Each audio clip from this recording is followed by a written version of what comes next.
In recent months, there have been many striking events in British politics, and one of the most discussed was the public clash between Labour MP Sam Carling and one of the country's most prominent politicians, Nigel Farage.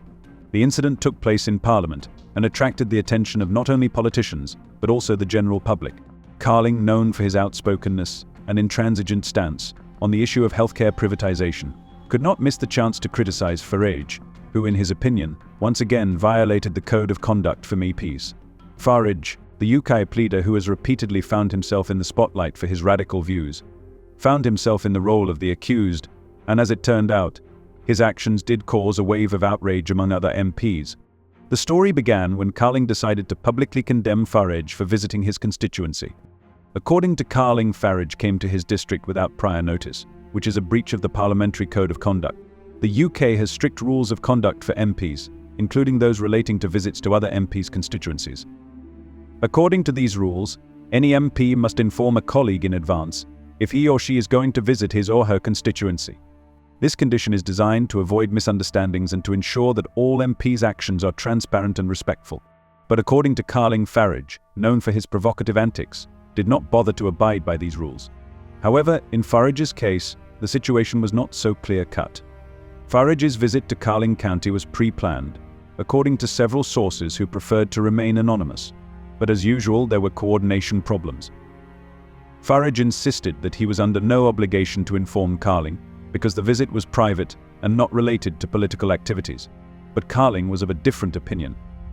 He argued that Farage, as party leader, should have informed of his visit anyway, to avoid misunderstandings and to set the stage for a constructive discussion on the future of the NHS National Health Service, which Carling felt was under threat of privatisation. Carling was convinced that Farage's actions in supporting private healthcare initiatives had damaged Britain's reputation and dealt a blow to social justice, which he said had always been the bedrock of British politics. Carling has repeatedly said in interviews that he considers his colleague not only a breach of the code of conduct, but also a threat to the country's healthcare system. He argued that Farage's visit to his constituency was nothing but covert propaganda for what most British citizens consider dangerous to their health and well-being. In his appeal to Parliament, Carling cites the fact that Farage's visit was not agreed with him in advance, a violation that only added fuel to the fire. The Labour MP stressed that such a visit was a prime example of the irresponsibility that Farage, in his opinion, was displaying in the political life of the country. The incident attracted the attention not only of MPs but also of the general public. On social networks and news portals, a heated debate began about who was right in the situation. Some supported Carling, considering his actions justified, because any visit to a constituency without notifying local MPs is a violation of parliamentary rules. Others argued that Carling was simply using the situation as an opportunity for political attacks on his opponent.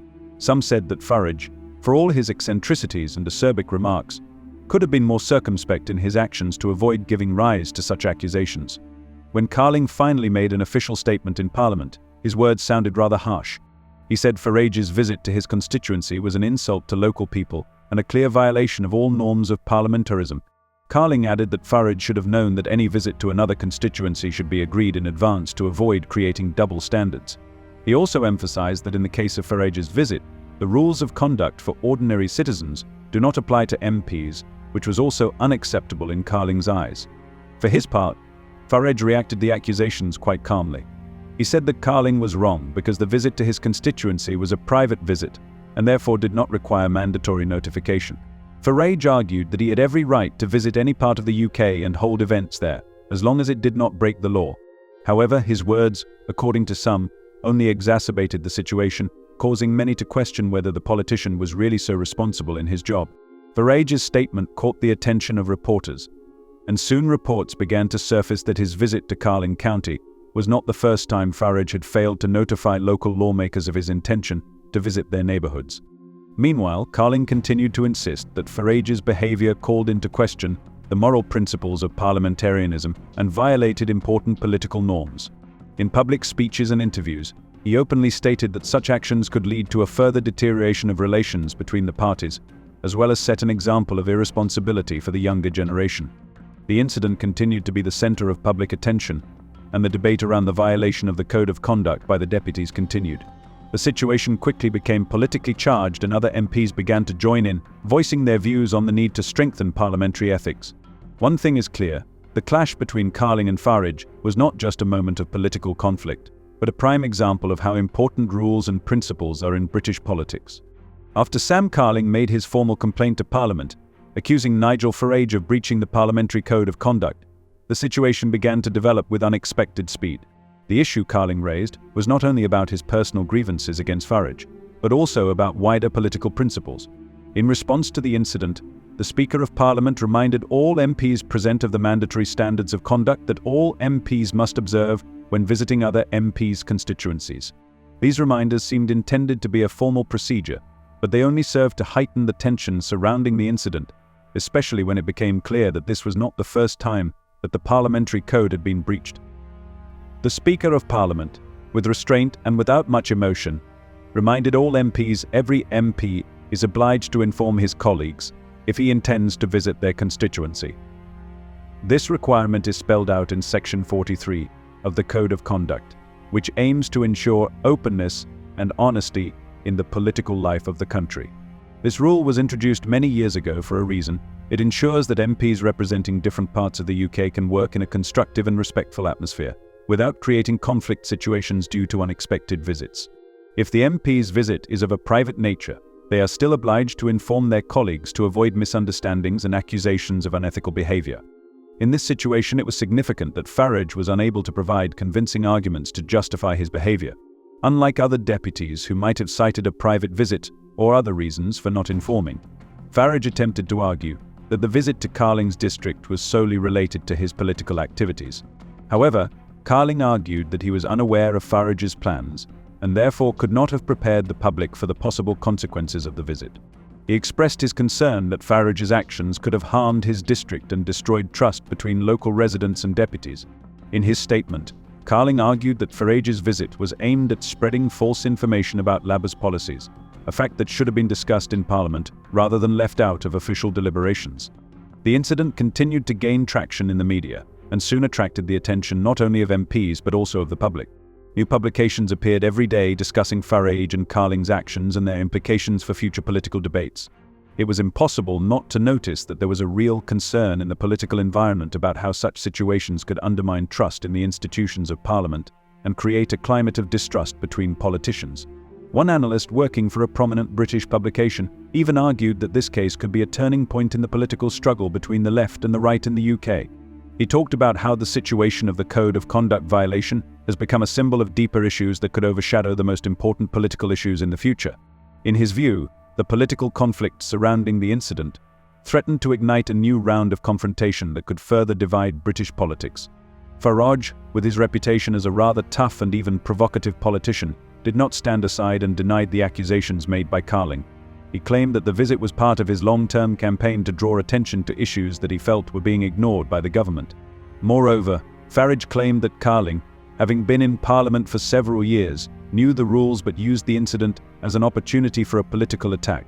His responses also included accusations that Carling was trying to use the incident to increase his personal popularity and spin on the backdrop of a political issue under discussion.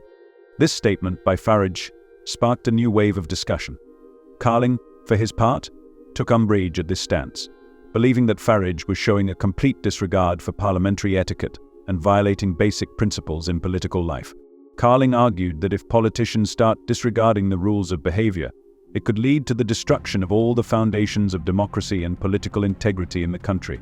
In response to this, Farage went on to argue that in the current political situation in the UK, with the issues of private business and privatisation becoming more prominent, one should not stick to formal procedures, but rather act on the principle of urgency and necessity. This rhetoric of Farage, designed to emphasise the importance of his campaign, only increased the negative background around the incident. Carling, on the other hand, pointed out in his statement that Farage's visit to his district was another example of how political ambition can overshadow the real concerns of citizens. He argued that Farage, as the leader of a political party, should not allow himself to act without prior approvals and consultation, especially when it comes to significant and sensitive issues such as the health and welfare of citizens.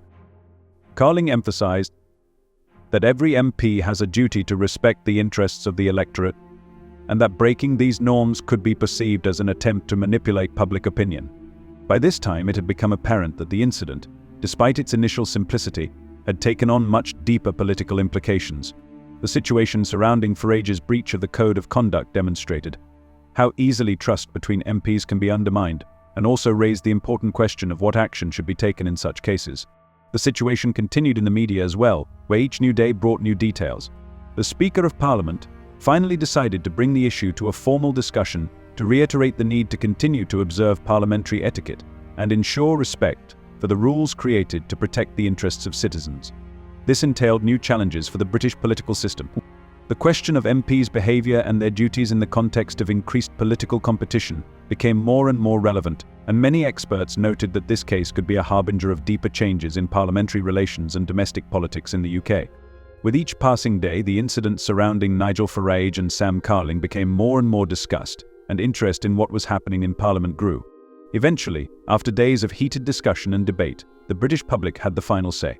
The discussions went beyond Parliament itself and began to unfold on social media as well as on news platforms. In particular, Carling, an active user of these channels, encouraged viewers to voice their opinions on the situation by leaving comments under the video. He also remembered to remind everyone of the importance of subscribing to the channel, as he promised to provide even more content on current UK political events in the future. His YouTube video attracted considerable attention, and people's opinions became an important indicator of how Farage and Carling's actions are perceived in the public eye. In the aftermath, amidst intense debate, Carling attempted to further strengthen his position by stating that Farage's very visit to his constituency was not only a breach of the code of conduct, but a direct attempt to interfere in local politics. He recalled that Farage's actions may have led to the dissemination of inaccurate information about healthcare reforms and served as a destabilizing factor in the eyes of voters. In his video, Carling emphasized that public opinion should be an important element in influencing the decision of Parliament, and invited his supporters to become more involved in the process of discussing future policy initiatives. This attempt to engage the public in a dialogue with parliamentarians was met both positively and critically. Some critics argued that Carling was using the incident solely as a way to draw attention to himself, while supporters emphasized the importance of open discussion among the general public. Meanwhile, reactions to the video on social media became increasingly vocal. Many users commented that Farage's visit was actually just an excuse for Carling to show his political activism. In addition, even those who did not support Labour expressed the opinion that Carling did the right thing by demanding parliamentary norms. On social media, many supported his claim that Farage had used two standards in his political practice. The case allowed Carling to express his opinion on how important it is for Parliament to uphold basic ethical standards, despite political differences. Meanwhile, in response to such widespread discussion, Farage continued to claim that he had not broken any laws and that his visit was purely political. He said he used the trip to reiterate his position on the issue of healthcare privatization, which he and his party have been pushing for years. He said Carling and his supporters are trying to turn the situation into a storm in a glass of water by diverting attention from the real problems facing the country. He assured that the visit was purely business and even offered Carling a joint discussion on health policy, though with the implication that Carling would likely not agree to such a proposal. Farage's position continued to grow stronger among his supporters, and as a consequence, his involvement in the debate gained increasing popularity among Conservative voters. Eventually, Carling, realizing that one side of public opinion was influenced by his actions and the other side by Farage's confident statements, decided to finally take stock of the situation after all.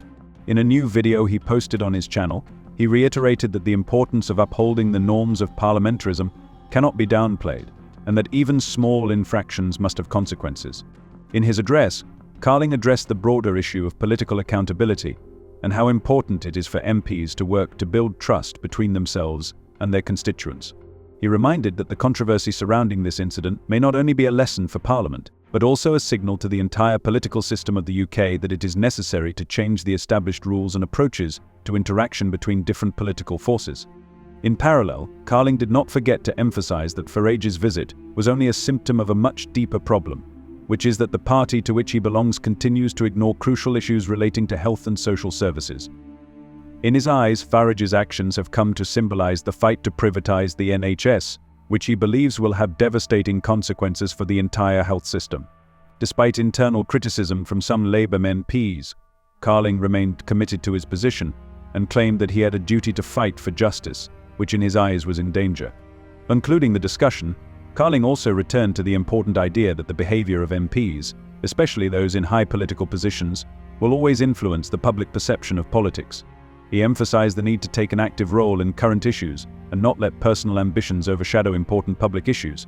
Carling concluded the video by summarizing that Britain's future depends on how we can find a balance between personal political struggles and the public interest.